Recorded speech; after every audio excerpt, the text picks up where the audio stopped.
Hey, what's up, guys? Mark Mabius with Black Box, and about a month ago, I took a challenge from Grant Cardone on Real Deal or Scam, and I decided to follow that up with, there's really no way to know if people's principles work unless you put them into practice. So I devoted a playlist on this channel to just that, following the principles that he's sharing, mostly through his YouTube channel. So a lot of the YouTube stuff, although I do have him on Facebook, and that pops up every now and then, I really enjoy the videos that are more like this, where it's just him speaking to the camera, because there's a lot of truth and interesting information that comes out of that.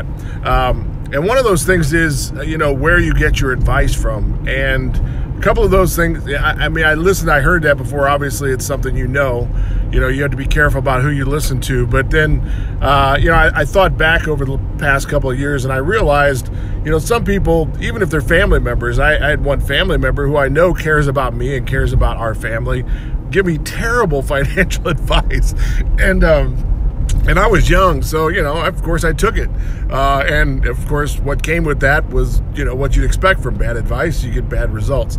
So I stopped listening to that person for the most part, and started to, seek out let's see who's done the kind of things that I want to do first. You can't go to somebody who hasn't done anything and expect them to share information, with you that's of any advice. So, I would say, if there's any information on this channel that can point you in the direction of who I am. I think one of the first videos I did gives you a little background in what I've done, and have had a fairly successful marketing company. Marketing's been up and down, so you can expect that whatever comes along with that comes along with that. But we've always been doing very well with some great partners, and on top of that, I got into the real estate game and started doing development, which I love because I love to do design. So to take a field, or an open piece of ground and turn that into something is really exciting for me. I see the potential in the property. So, what I wanted to share with you really quickly, because I got to run to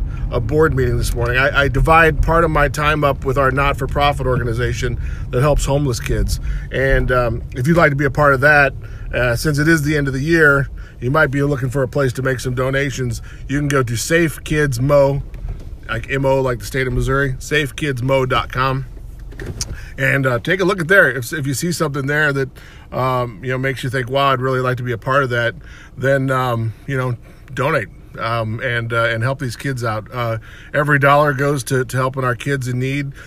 We are number 3 for human trafficking in St. Louis, so that's a big deal here. Every kid, especially it's not just the girls either. 13, 14-year-old boys are just as vulnerable as 13 or 14-year-old girls, and they're out there. Like I said, we're the interstate that runs through here is the 3rd largest interstate for human trafficking, and St. Louis is 19th in the nation for human trafficking. So unfortunately, we're on the top of that list because we're a major thoroughfare that cuts across the United States, and there's some scary stuff that goes on out there. So anyway, that's my 30-second commercial for our not-for-profit organization, if you'd like to donate at the end of the year. But my point is back to what Grant Cardone was talking about, is you really need to be careful about the people that you're around. Most people, and it's unfortunate, and I don't know if the 80-20 rule applies. It seems like it applies to most things. So I would almost have to apply it to this without any other data, but most people don't want to see you be successful. They don't want to see you have that house. They don't want to see you have that car. The moment you bring it up, if you post it up on Facebook, all of a sudden, and they might not even say anything to you, but their attitude changes. They don't want you to be successful. And I believe that a lot of people have it in them to be successful. I think if you can discipline yourself, you can discipline yourself to success. I think that most people have enough talents and abilities, and if they don't have it, then they just need to discipline themselves, and they'll get there eventually. I mean, everybody's going to be a millionaire in their lifetime. If you work a steady job, you're going to be a millionaire over the course of 30, 40, 50 years. I mean, that's going to happen anyway. So to shorten that time span is what you're trying to do by disciplining yourself, you know, and I've started doing a lot of those things. So like I said, I devoted a playlist on this channel, you know, to Grant Cardone and following some of those principles, because I think he's throwing out a bunch of great content. And, you know, I think it's things that, it's good reminders if you don't know them already. Most people know this stuff. If you've been in business, you've been an entrepreneur for any amount of time, you know this stuff, you're just not doing it. I'm talking to myself, you know, so it has to be applied. I mean, it's just a waste of time not to apply it. And then I started reading a book by Rick Moran called The 12-Week Year. And, you know, in a combination with that, you know, it teaches you to kind of treat the year in 12-week increments. You know, pay attention to the next 12 weeks. You know, plan those things out. Don't plan it out for 12 months because it's easy to let it go. And so you really have to be disciplined if you're going to do it in 12 weeks. So I think that's good advice as well. But back to my point, you know, it's unfortunate because a lot of people just do not want to. You're a fool if you think the people around you want to be successful. And the next step with that is you're going to have to start putting up some barriers, you know, creating some boundaries for those people in your life. Truthfully, if you're building a team too, you got to build a culture around that team, and that's probably a whole nother video, but you got to build the right culture around your team. If they don't have the same kind of thoughts, if they don't wake up thinking like you think every day, if you're the leader, they're not going to make it anyway, so what's the point? You know, if they don't wake up every day hungry to do something that stretches themselves, that challenges themselves, and that's what you're doing, that's what you're modeling, then it's just not going to happen anyway. And I want people around me that are happy for me. I don't necessarily need a big house. I don't need a certain type of car. It's great when it comes. You know, they've come, they've gone. I'm happy in either instance.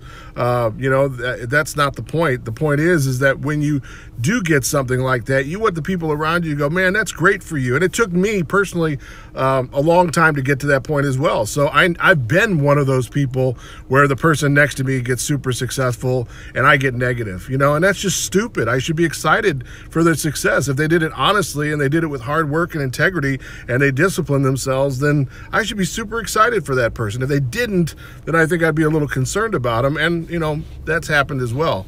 But I just have to say, you know, you need to, as we get to the end of this year and we look back at 2017, I would say do an inventory of friends, people you work with, people you listen to, people you're around, you know, people you hang out with. It's detrimental if you don't go and actually do what you want to do without people influencing you and trying to drag you down. Oh, you can't do that. That's not possible. This, that, and the other thing. That's their problem. That's not your problem. And if they think that way, fine. Let them think that way. But they do influence you, and you have to figure out a way to do that. I mean, I had somebody just really, who I really love dearly, just recently just go berserk because of my lifestyle, because of the things that I'm able to accomplish, the things that I desire in life, because their life is not that way. Somehow that's my fault. It's not my fault.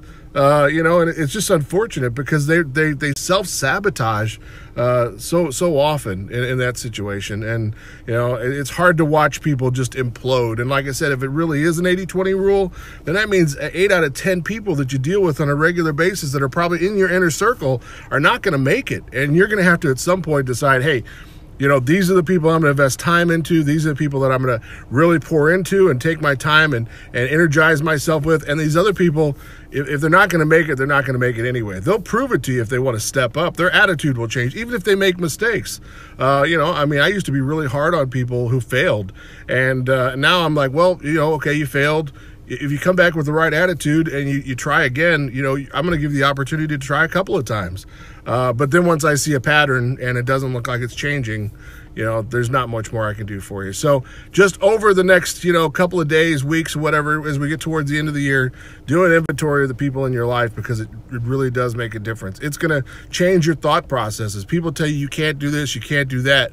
You know, you need to be in the right position at the right time, and you need the right people around you that will cheer you on when you get that house, when you get that car. If that's your goal, you know, when you have that beautiful family, when you have that, you know, all those good things, when you have good health. I mean, I've heard people, you know, you say, hey, I'm working out, you know, their first reaction is whatever, you know, you're going to be working out for 2 days and you ain't going to work out anymore. Wow, really?